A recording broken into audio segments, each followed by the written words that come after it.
Hello everybody, my name is Laura Chipieski. I am the administrator for Alegria Village Independent Living. Don't mind me scolding people behind the camera, trying to make me laugh. Coming to you today with a guest, Jonathan Grasso from Park Rehab. So why do I have Jonathan on here and why are we talking about Park Rehab again? Park Home Health, I'm sorry.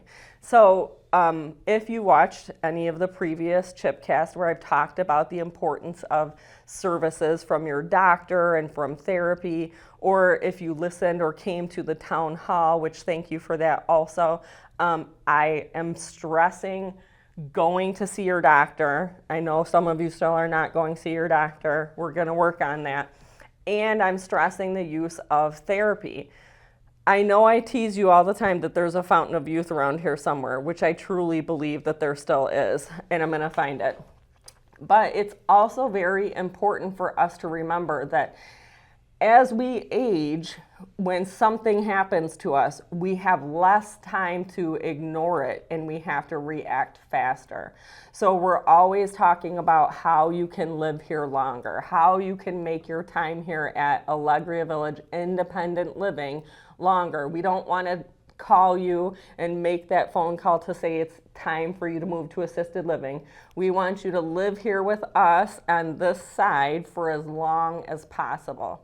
So one of the ways that you can do that is to remain active, to remain on top of your health care, which includes your doctor. Even if you don't feel like there's something wrong, you should be letting your doctor to determine if there's nothing wrong.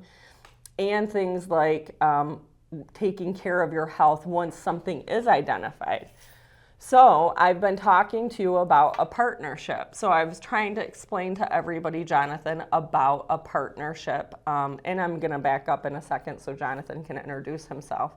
And how the hospitals and skilled care and the home health and everybody are trying to work together to close that gap.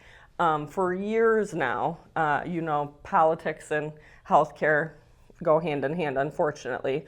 For years now, they've been telling us, the insurance companies and the hospitals and everybody, if you don't close your circle and your gap, you're going to get left out in the dust. Nobody's going to work with you because they're penalizing at every level. They're penalizing everybody in the system if the residents are not within this gap, if they fall outside. Now, it's kind of a no-win for us sometimes because people don't really listen all the time. And we know that for all of you still smoking in your apartments. But in health, we want to close that gap. So what does that look like? Well, we'll get into that a little bit more later, but that is one of the reasons that I keep pushing for you to talk to your doctor and to get to know the services we have here to keep you going. Thus, I decided to invite Jonathan here with us. Jonathan is Park and Home Health and Rehab, and not rehab, I'm sorry. There's rehab, but it's okay. I'm sorry, my tongue is twisted Park, this morning. Park, you just call it Park? Just call it Park. Yeah, we'll call it Park. That's all. So they also have hospice services. Correct. So, Jonathan, tell us a little about who you are. What makes you qualified to be, because you are the owner of Park. Yeah, correct. He owns it. He has no affiliation with Sage Healthcare, just so we know. Jonathan's the owner of Park. Nope, I knocked on the door like a cold call, just like anybody else who's representing their company, and I'm fortunate enough to be sitting here as a partner. I'm Jonathan Grasso. I'm the owner of Park, Home Health, Hospice, and Rehab, and of course we have a lot of service lines that we offer, and I'm an occupational therapist by trade. And to keep this short, I would say the reason why I feel really, really qualified to be here, or the reason why I was, vetted by their team as an appropriate partner, is because of my commitment to hospitality and customer service. This is your home. This is where you live. I consider myself an invited guest into your home. So I want to treat your home with respect, with dignity. I want to be kind. I want to make sure that all of the issues that you're having are being addressed and attended to. I want you to be able to trust us. That is one of the reasons why our healthcare company has found so much success, is that we don't just make it about healthcare, we make it about service. And so we're here to serve, and we have a lot of services to offer. And fortunate for me, all my services are covered by insurance, so there's no added cost for what we offer. So utilizing our service is never a bad thing. And that's one of the reasons why I'm grateful to be here to talk about what we have to offer. Okay. So you are also partnered with Corewell Health, correct? Correct. Park is also a preferred provider, a preferred vendor within the Corewell Health system as well. So that means that we periodically, we do have town hall meetings at the hospitals as well, where we go over our reports. We go over some important data that's very important to the hospital systems. And I know Laura touched on that when you talk about the politics and healthcare and the insurance companies. Rehospitalizations, that's one of our big keys. That's one of the big pushes in healthcare, is reducing your rehospitalization. So what we can do as a company to prevent you going to the hospital is one of the reasons why Corewell so proudly partners with Park. So some of you are going to hear that and think, oh, what's the big deal if I need to go to the hospital? There's so many studies out there about what happens when people are going to the hospital. So my background is the SNF, so I'm going to go through real quick just to kind of explain one thing. So in skilled care, once you get into skilled care, because a lot of people leave the hospital and at this age they go to skilled care for a little bit of rehab. If you go back to the hospital within 30 days, they ding the hospital and they ding the provider, the skilled care provider. The reason is almost everything can be done and taken care of at the level that you're at skilled care. So the doctors and the nurses, they should be trained. If you notice that you're starting to feel a little off, they take your vital signs, they look at things. What happened to you? Do you have an infection? Do you need antibiotics? We can take those labs, we can send it off, we can get you your antibiotics, even the IV antibiotics. They're pushing for those things to happen because if you think about it, when you have to go to the hospital just to find out that you needed to drink a little more water and you have a UTI, so you need this little pill for the day, you had to pay for an ambulance to get you to and from. You had to pay for all the people to check you into the ER. You probably had to sit there for quite a long time. If you don't even get admitted, but you sit in observation, which usually happens for a couple days, then you're just paying for all of that. We also know that they don't get you up and out of the bed and moving around. You risk getting pressure ulcers, all kinds of things. So what happens is the goal is for everybody to kind of stay where they're at and get treated. When people leave skilled care or when they leave the hospital, now is the time for Jonathan's team to come in. So they come in and they do an eval. So that's one of the things that we're going to talk about here. So Jonathan, if I'm a resident and I'm at independent living and I go to the hospital, maybe I had a fall at home. And they say to me, oh, well, you're okay. I thank God I didn't break anything, knock on wood. But they say, we're just going to send you back home. What can that person do? Can they request to see you? Yeah, so this is where the part of your own healthcare journey where I say you become an advocate for yourself. Because maybe the hospital, due to administrative burdens or people not, people calling off and not working, everyone's experiencing the challenges of hiring or having full-time staff. So qualified staff. So for that reason, sometimes you will get discharged without the appropriate level of care. In order to receive home health therapy, you have to have just a few qualifying measures. One of them is a natural ability to find it difficult to leave the home. That doesn't mean you can't leave the home. I think for those that are independently driving, getting in and out of their cars, you may not be appropriate for home level therapy. But for many of you that are listening, if you know that you're using a walker or some sort of assisted device to walk around, or that getting in and out of the car does pose challenges, that qualifies you for home-based therapy. So I would say advocate for yourself. You have been paying into your Medicare benefit almost your entire adult life. Every paycheck you received since you started working, you had some of that income go towards your Medicare. This is the service that you've been paying for your whole life. Why not utilize it? When we talk about providing healthcare or home therapy, physical and occupational therapy, even consider it preventative. You don't always have to wait for a hospitalization to happen. If you find that there's a setback, if you are dealing with sciatica, back pain, if you find that you're tripping over your feet, or you've had a recent fall that didn't even lead to an injury, but you had a recent fall, there's going to be clear signs that you're getting weaker. There's going to be clear signs that your gait or your ambulation is just not what it used to be. These are the times where I say, do your physical therapy. You are, many are blessed to say that they're retired. You've got the time to do it. And you still have the time to still enjoy leisure. Yes, so you're entitled to this right. Absolutely. It's covered 100% by your insurance. And our goal is to help keep you upright. Our goal is to help keep you from potential falls or hospitalizations. I say, why not take advantage of it?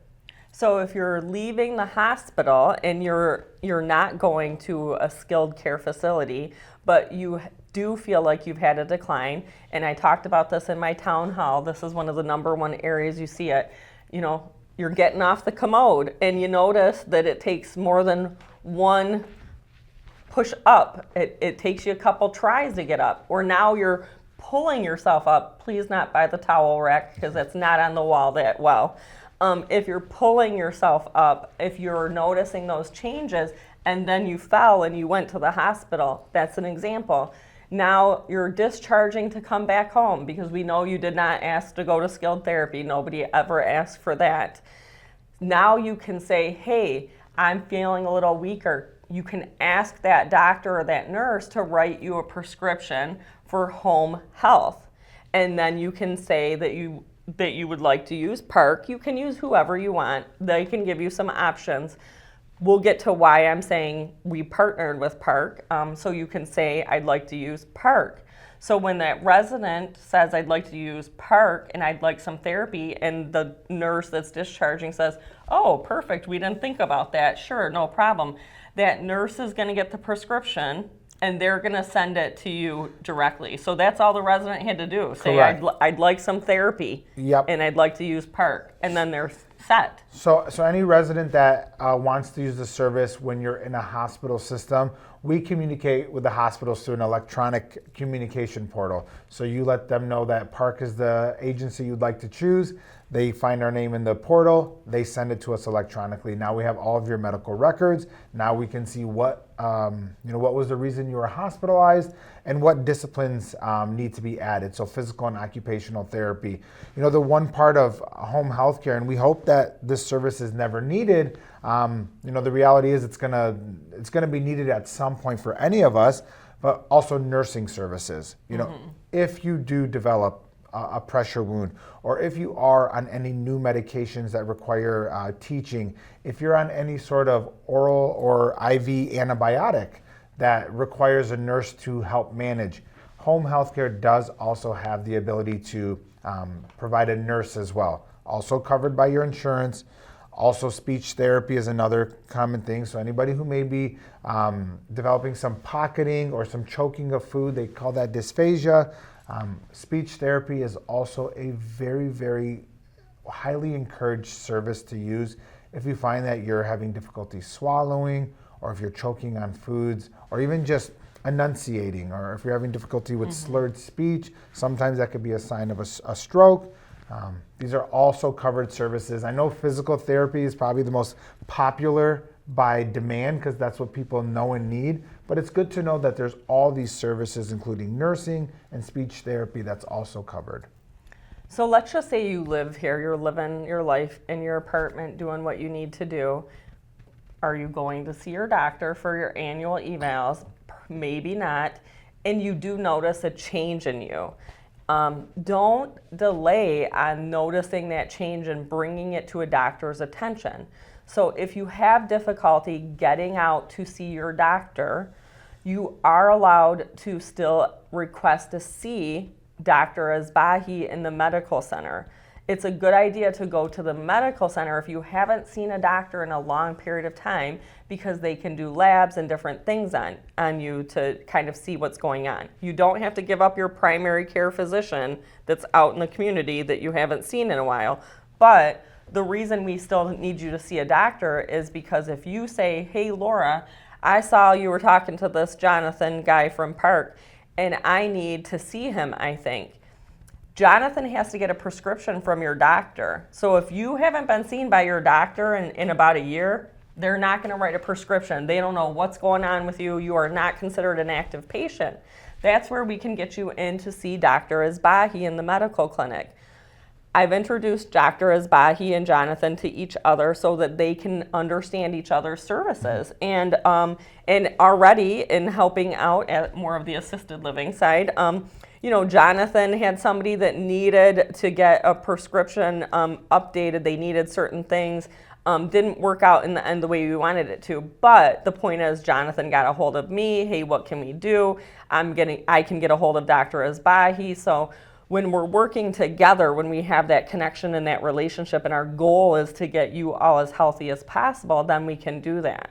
So if you go see Dr. Asbahi and you say, I'm just not feeling that well, I'm not as strong. Or like you said, I'm not feeling well. God forbid you get a new diagnosis, you need to check your blood pressure on a regular basis.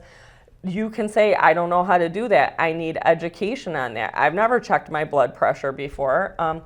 Dr. Asbahi or your doctor can write a prescription for home health, and they can get a hold of Jonathan, and then Jonathan can send his nurse out who can work with you on making sure that you're doing those things correctly.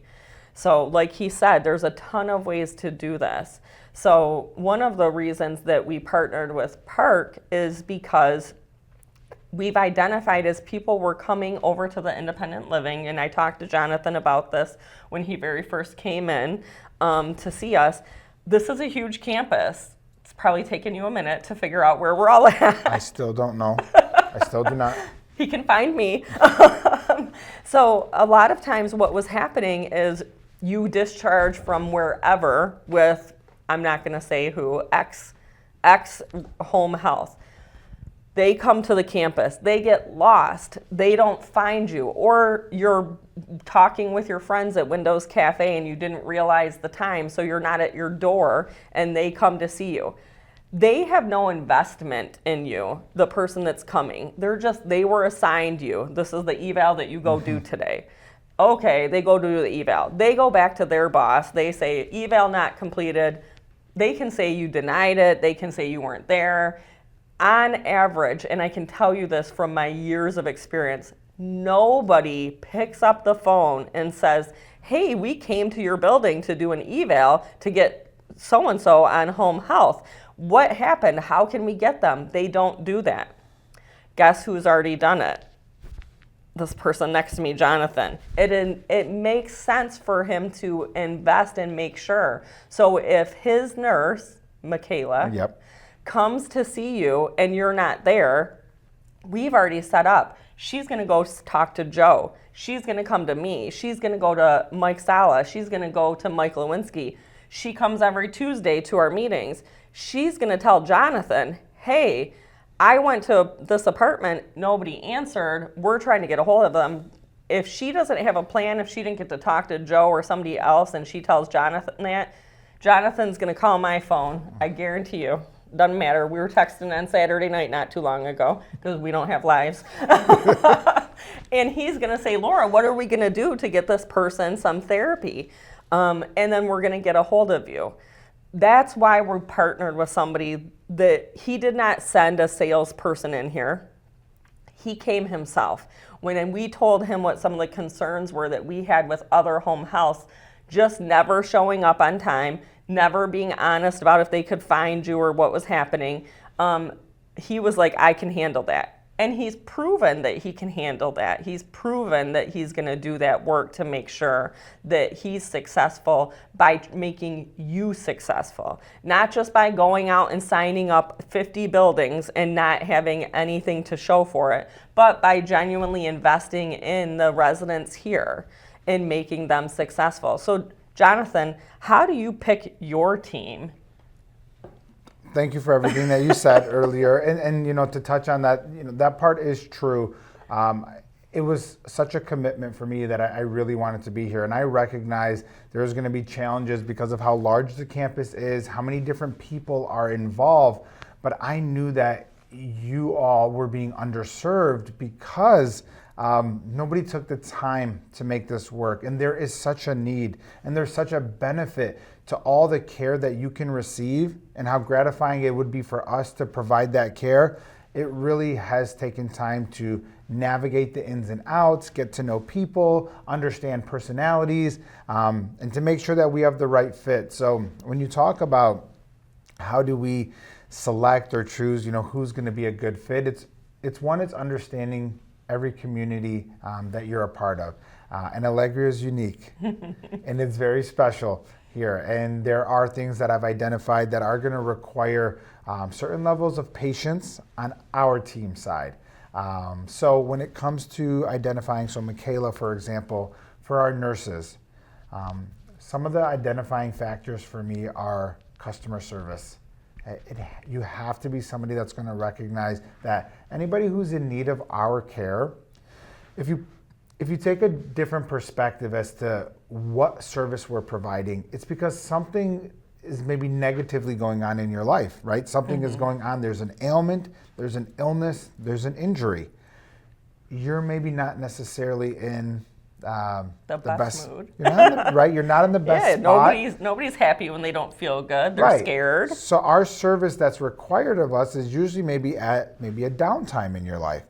And so we're not just healthcare providers, we're customer service specialists, meaning we have to understand and recognize when we are there to provide care that we may not get you in your best mood. We may slightly feel inconvenienced, right, for being there, but we're here to serve you. It's a leadership style, and I have to make sure that those that come to lead into your communities they lead as servants, meaning that we have to be patient, we have to have thick skin, we have to always smile, because we're here to serve you. So those are some of those identifying factors that I look for to make sure that I don't just send what you would consider the best. The best may not always have good personalities. The best might not always have good bedside manner. The best might not always have good people skills. You're individuals.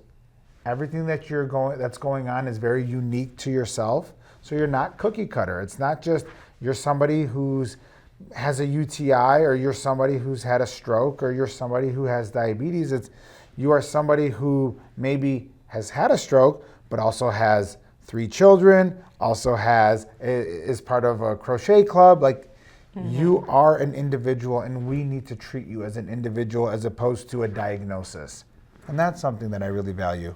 And I look for that with people who work at Park. And I make sure that they're very comfortable with Laura, Lexi, whoever, having their phone number and being available at any hour of the day. Not to say that the goal is to contact us all the time at every hour, but there's going to be emergencies. And we need to be available as your healthcare providers to be there for you in emergencies. I want to touch a little bit about, the Dr. Esbahi comment about people seeing their physicians. It may seem slightly inconvenient, but our goal, remember, is to keep you out of the hospital. And when you have a small incident such as a fall or heightened blood pressure, you don't want to go to the hospital, especially if you don't feel like you got an injury, but you want a healthcare professional to put their eyes on you. We cannot come out to see you unless the physician writes us a script to see you. So if you have not seen your physician recently, if I call your outside physician, they might tell me, oh, I have not seen them in 6 months. I cannot write you an order. And I'll say, but they had a fall. Well, they need to come see me first. Or Dr. Esbahi, if you've had a fall and you've seen Dr. Esbahi in the last couple of weeks, I can call Dr. Esbahi and say, the client that's in your system now as of 3 weeks ago, 4 weeks ago, they just had a fall. Can you write me an order? And he'll write me an order to come see you. And I can send out a physical therapist within a day. I can send out a nurse within a day. Those are some of the benefits to seeing your doctor more frequently. But if you have a hard time getting out of the house, utilizing the house doctor, because we can communicate and get orders quickly, and we can get you seen quickly, and we may be able to prevent you having to go to the hospital. Perfect. I know we don't have but much longer. We have a couple more minutes if I'm seeing this clock correctly. So I just want to make sure that everybody is aware, because there's a lot of questions that came to the town hall about Park and why I said we're partnering with them. So the big concerns that people have is, who is Park and who are they owned by? This is it. He has no ownership in Sage. So this is not something that comes from the corporate level. It can't come from a corporate level, really. I mean, it could, but at the end of the day, it's not, because we're utilizing the people that are around us and near us. Lexi and myself have a lot of experience with home health. We're very picky and jaded about a lot of home health because they just never follow through a lot of times. A lot of times you see a salesperson, and the salesperson says something, and that's the end of it. But the reason that we brought him in was to make sure that we have that closed system. So as we're wrapping up real quick, I just want to make sure, Jonathan, you also have hospice services available. I know we're going to do a talk soon about hospice services. One thing that people are not realizing is that hospice should not be the concept that you have a week left in your life. Do you also have palliative care services? Correct, we do. Okay, so I have 2 minutes left. I talked way too much to be able to get to palliative services, but we will do maybe another follow-up on just the hospice and palliative services. So Jonathan will come out to see us. So if you've gotten anything out of this show, you can call Joe, you can call Mike Sala, you can get a hold of Kim Murphy. You can ask them how you can get signed up for Park again if you need some assistance, and see your doctor. Go see your doctor so that when you have any declines, if you're feeling like you need that, you can get home health therapy. And thank you, Jonathan, for coming to hang out with me here on Chipcast. And again, just want to keep all of you happy and healthy. We're getting ready to go into summer. I'd like to see everybody outside doing some fun things, not cooped up and not stuck up in your rooms for as much as possible. So again, have a great day. Thank you so much. We'll see you in a couple weeks.